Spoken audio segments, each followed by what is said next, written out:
Hey guys, and welcome back to the channel. I'm Seymour the Dad in DPS, and we are back with another video. Now, tonight's video is a little bit of me just talking about what the hell is going on in Fallout 76 at the moment. Now, if you're unaware of what's been happening recently, we've had Meat Week cancelled due to the fact that the event was not dropping items in the way it was intended, and as a result was replaced by Invaders from Beyond, which we had a couple of months back.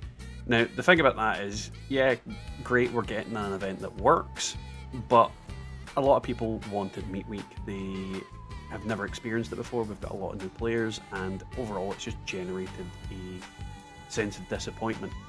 On top of that, we've also had consistent and completely bizarre server crashes, ones which I have, well, I say server crashes, game crashes, which even I've experienced myself on multiple occasions. So far, every time I crash at the moment, I have to turn off my computer because it will not allow me to do anything. It's a very game-breaking bug, and it's happening more and more frequently since the more recent of the two patches that we got. The first one to add in like all the fixes to like explosive damage and whatnot, and then the second one to fix the crashes apparently happening at Scorched Beast Queen, which in turn have created more crashes. So overall, the game is a very broken, buggy mess, or at least it feels that way at the moment.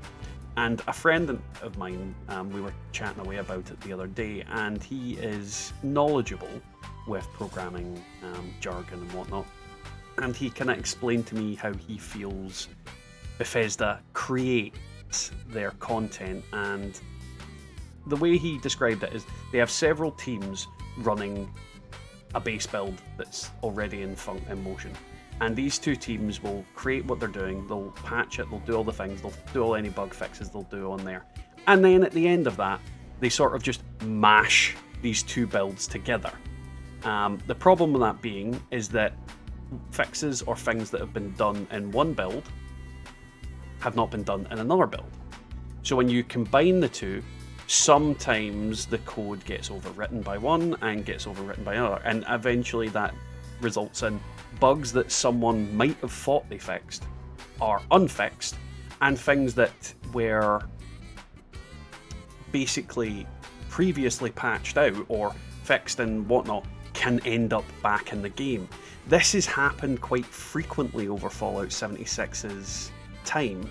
I believe there's like literal code from Fallout 4 in the game, and people knew it was in the game because there was like developer notes from Fallout 4 literally pasted into the game.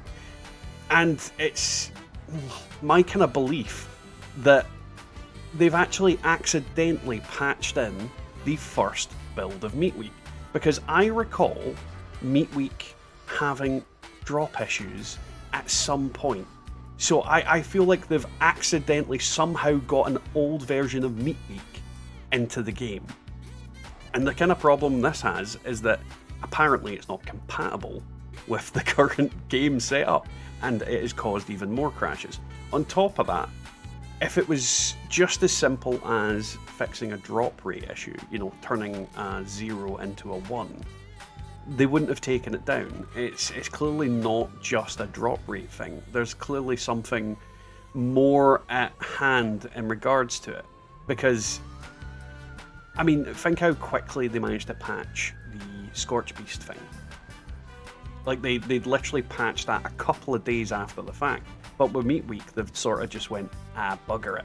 Which seems a little bit suspect to me and a little bit strange. And it deeply worries me.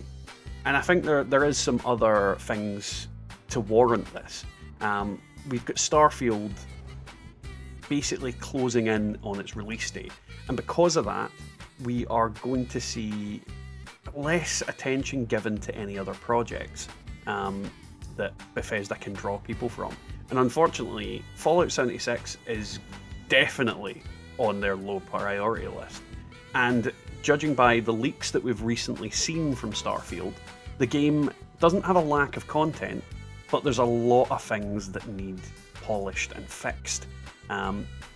Things are going, like the leaker basically said that things will have to be removed, otherwise they will not make their deadline for release date. And As a result, I think Bethesda is having a little bit of a panic. They're dragging people from different places in their staff base in order to try and get it complete. And unfortunately, crap like this is happening in Fallout 76 because the people that would normally be doing the job probably aren't doing the job right at the moment. Now, obviously, this is all hearsay and me just kind of giving my opinion on it. I can't say whether that's true or not.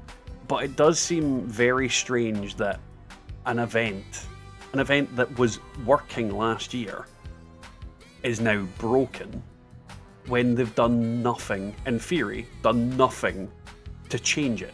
There's no added drops, there's no different things going on in the event. It is literally just as it was, in theory, last year. So yeah, I definitely think there's a lot more going on behind the scenes in regards to Meat Week and to Fallout 76 in general. Hopefully they manage to fix these kind of things, because the game feels relatively unplayable at the moment for me. When I crash out, I literally lose all interest. I'm like, well, I can't be bothered playing this. Not to mention, let's be honest, I don't really have any reason to play these events because I've got all the rewards from them as well. Meat Week at least had the saving grace of the vast amount of script that I could farm from it. Invaders doesn't quite have the same bang for my buck when it comes to that, because there is obviously legendary enemies, but not quite as many as I would get from like primal cuts and whatnot. But either way, I mean, what's your guys' opinion on it? Do you think Bethesda is drawing more of its talent in order to fix Starfield and basically kicking 76 to the curb? Do you think they've patched in an older version of Meat Week and we've ended up with some sort of Frankensteinian cobbled together horrible mess that they seem to have created? If you do, don't forget to leave it down in the comment section. Don't forget to like, comment, subscribe, all that usual stuff. And we'll catch you next time in the Wasteland.